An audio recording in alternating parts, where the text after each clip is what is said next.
दोस्तों, रामायण भारत के सबसे प्रसिद्ध ग्रंथों में से एक है। रामायण के ऊपर आपने काफी सारी किताबें और टीवी सीरियल देखे होंगे, लेकिन हमेशा सवाल यही रहा है कि क्या वाकई में ऐसा कुछ हुआ भी था या फिर रामायण एक काल्पनिक कहानी है। यहाँ तक कि कुछ लोग भगवान के होने पर भी सवाल उठाते हैं और रामायण को केवल कहानियों से भरी किताब मानते हैं। लेकिन आज हम आपको इसके सत्य होने के सबूतों के बारे में बताएंगे, जिसका हर एक सबूत इसके सत्य होने की ओर इशारा करता है। रामायण के अनुसार भगवान राम ने अधर्मी रावण को मारकर धर्म की स्थापना की थी। ज्यादातर लोगों का सवाल होता है कि क्या भगवान राम वाकई में धरती पर पैदा हुए थे? क्या वास्तव में रावण के 10 सिर और 20 भुजाएं थीं? और क्या सच में हनुमान जी अपनी इच्छा से अपना रूप भी बदल सकते थे? ऐसे तमाम सवाल हैं जो आपके जहन में चलते रहते हैं। आज आपको इस वीडियो के माध्यम से सभी सवालों के जवाब देने वाला हूं, इसीलिए इस वीडियो को आप पूरा अंत तक जरूर देखें। मित्रों, हम वीडियो में आगे बढ़ें उससे पहले आप सभी से हमारा एक छोटा सा निवेदन है। यदि आप हमारे चैनल पर पहली बार आए हैं तो चैनल को सब्सक्राइब जरूर करें। अब आपका ज्यादा समय न लेते हुए वीडियो को आगे बढ़ाते हैं। दोस्तों, इस सूची में सबसे पहला सबूत जो हमारे सामने आता है वह है रावण का महल। दोस्तों, कहते हैं इंसान अपने कर्म से ही बड़ा बनता है और अपने कर्म से छोटा भी।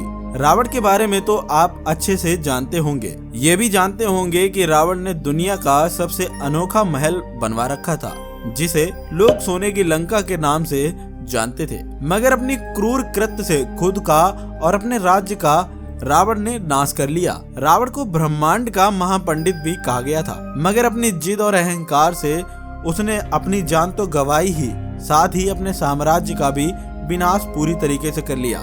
मित्रों, देखा जाए आज भी रावण की इस नगरी के अनेकों ऐसे साक्ष्य श्रीलंका में देखने को मिलते हैं जो रावण के सोने की लंका की भव्यता का वर्णन करते हैं। श्रीलंका की सरकार को लंका में एक ऐसा महल मिला है जिसमें ये दावा किया जा रहा है कि ये रामायण काल का ही महल है। इस महल में बहुत सारे सीक्रेट रास्ते निकलते हैं जो इस महल को शहर की कई गलियों से जोड़ते हैं। लेकिन रिसर्च टीम का कहना है कि ये गुप्त रास्ते नेचुरल नहीं है, बल्कि इनको मनुष्यों के द्वारा बनाया गया है। श्रीलंकन हिस्ट्री के अनुसार रावण शहर के अलग अलग हिस्सों पर पलक झपकते ही पहुंच जाता था और कुछ ही सेकंड में वह अपने महल में भी पहुंच जाता था, जो ये पूर्णतः प्रमाणित करता है कि रावण सीक्रेट रास्तों का इस्तेमाल किया करता था। नंबर 2, द्रोणगिरी पर्वत। रामायण की कथा में इस बात का जिक्र किया गया है कि लक्ष्मण और मेघनाथ के युद्ध में मेघनाथ के बाण से लक्ष्मण मूर्छित हो गए थे। तब राजवैद्य सुरेन के उपाय के अनुसार द्रोणगिरी पर्वत से संजीवनी बूटी लाना था। हनुमान जी संजीवनी लेने द्रोणगिरी पर्वत गए थे। उन्हें संजीवनी की पहचान नहीं थी, तो उन्होंने पूरा पर्वत ले जाने का निर्णय लिया, जिसमें से संजीवनी बूटी निकालकर लक्ष्मण के प्राण की रक्षा की गई। लक्ष्मण जी के ठीक होने के बाद हनुमान जी ने द्रोणगिरी पर्वत उसी स्थान पर रख दिया। यह पर्वत आज भी श्रीलंका में मौजूद है और जब वैज्ञानिकों ने इस पर्वत पर रिसर्च की तो पता चला कि इस पर्वत पर वही जड़ी बूटियां मौजूद हैं जो सिर्फ हिमालय पर्वत पर पाई जाती हैं। श्रीलंका में हिमालय की जड़ी बूटियों का पाया जाना इस बात का सबूत है कि लक्ष्मण जी को संजीवनी बूटी देने की घटना पूर्ण रूप से सत्य है। दोस्तों, ये जड़ी बूटियां उसी स्थान पर मिली जहां पर लक्ष्मण जी को संजीवनी बूटी दी गई थी। इसके अतिरिक्त दूसरे हिस्से में इस तरह की कोई भी जड़ी बूटी नहीं मिलती है, जो इस घटना को और भी अधिक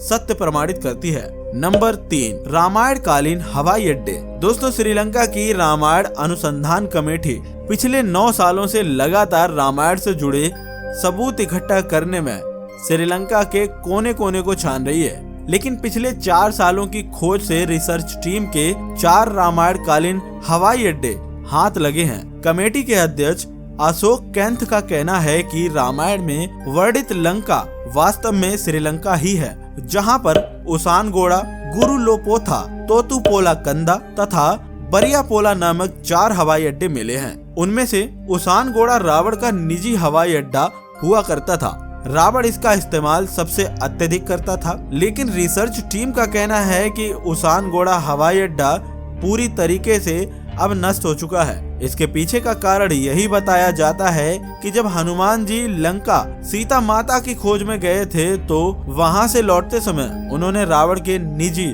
उसानगोड़ा हवाई अड्डे को नष्ट कर दिया था। ये हवाई अड्डा न केवल हमें ये बताता है कि रामायण सच में हुई थी, बल्कि ये भी बताता है कि इसमें लिखी गई सभी बातें जिन पर हमें विश्वास नहीं होता है वो सभी बातें सत्य हैं। नंबर 4, अशोक वाटिका। मित्रों, रामायण के अनुसार माता सीता का हरण करने के बाद रावण ने उन्हें अशोक वाटिका में रखा था। ये रावण की पसंदीदा और रहस्यमय जगह थी।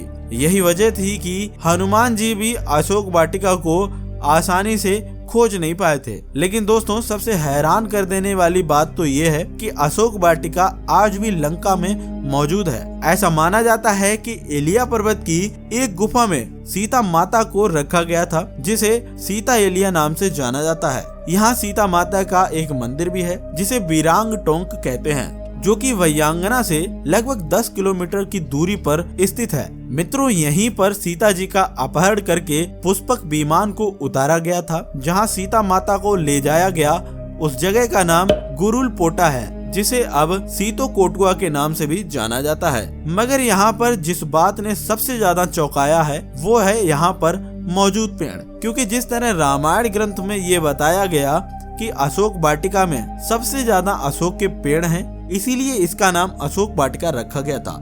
जैसा रामायण में इस वाटिका को लेकर वर्णित है, वैसा ही आज ये पार्क है, जिसे हम रामायण कालीन के सबूत के तौर पर मान सकते हैं। नंबर 5, सुग्रीव की गुफा। दोस्तों, रामायण की एक कहानी के अनुसार वानर राज वाली ने दुंदुभी नामक राक्षस को मारकर उसका शरीर हवा में फेंक दिया था। हवा में उड़ते हुए दुंदुभी के रक्त की कुछ बूंदें मातंग ऋषि के आश्रम में गिर गईं। उस समय मातंग ऋषि भगवान के ध्यान में विलीन थे, लेकिन जब उन्हें इस बात का पता चला तो ऋषि ने अपने तपोबल से जान लिया कि ये किसकी करतूत है। क्रोधित ऋषि ने बाली को श्राप दिया कि यदि वह कभी भी सरस्वमुख पर्वत के क्षेत्र में भी आएगा तो उसकी मृत्यु हो जाएगी। ये बात उसके छोटे भाई सुग्रीव को अच्छी तरीके से पता थी। इसी कारण जब बाली ने उसे प्रताड़ित कर अपने राज्य से बाहर निकाल दिया तो वह इसी पर्वत पर एक कंदरा में अपने मंत्रियों समेत रहने लगा, क्योंकि सुग्रीव को इस बात का पता था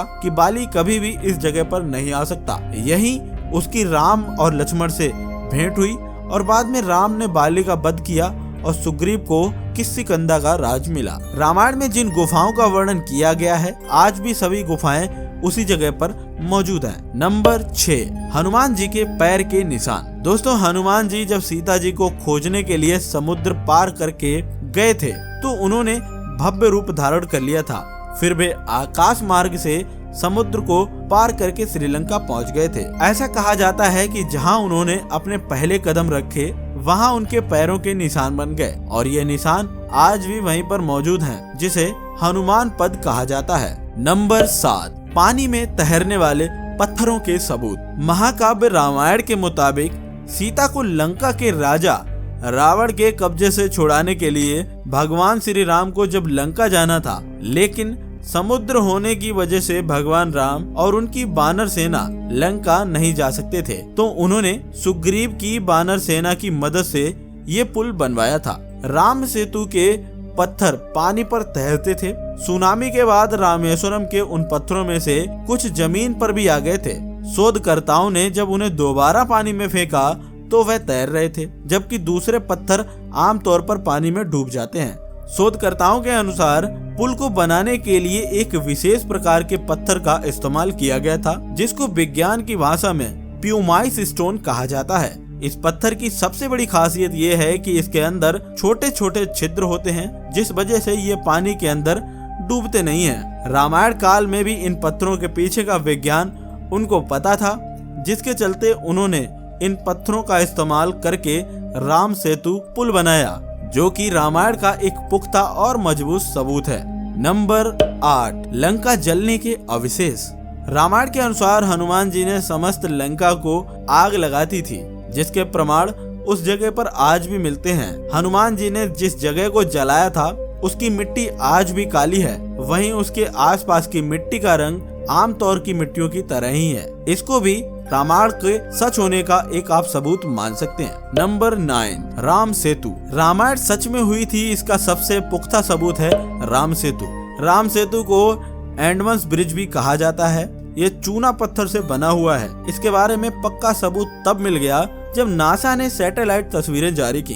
इन तस्वीरों में कुछ ऐसा था जिसको देखकर वैज्ञानिक भी हैरान रह गए थे। इन तस्वीरों में पत्थरों से बनी हुई लाइन को देखा गया। जब इनकी डीप में स्टडी की गई तो इस बात का पता चला कि ये भारत के धनुषकोडी से श्रीलंका के मन्नार द्वीप को जोड़ती हैं, जिसकी लंबाई तकरीबन 30 किलोमीटर हो सकती है। नासा के वैज्ञानिकों को सैटेलाइट तस्वीरों में जिस जगह पर पत्थरों से बना पुल दिखाई दिया था, ये वही जगह है जिसका जिक्र रामायण में मिलता है। अमेरिका की रिसर्च टीम ने भी इस बात का दावा किया कि यह पुल रामायण काल का ही है, क्योंकि यह बहुत ही पुराना ब्रिज है जिसको काफी समय पहले बनाया गया था। 15वीं शताब्दी तक ये पुल पैदल पार करने लायक था, लेकिन एक चक्रवात के कारण ये पुल अपने पूर्ण स्वरूप में नहीं रहा। दोस्तों, वैज्ञानिक तौर पर इस फैक्ट को हम रामायण के एविडेंस के तौर पर देख सकते हैं। ये सभी एविडेंस इस बात का प्रमाण है कि रामायण कोई किताब में लिखी हुई कहानी नहीं, बल्कि एक सच्ची घटना है। आशा करता हूँ कि आपको रामायण के ये सबूत देखकर अब यकीन हो चुका होगा कि रामायण सच में हुई थी। अगर आपका और भी कोई सवाल है या फिर आपके पास और कोई जानकारी है तो आप कमेंट के माध्यम से हमें जरूर बताएं। हम मिलते हैं आपको एक और वीडियो के साथ, तब तक के लिए धन्यवाद।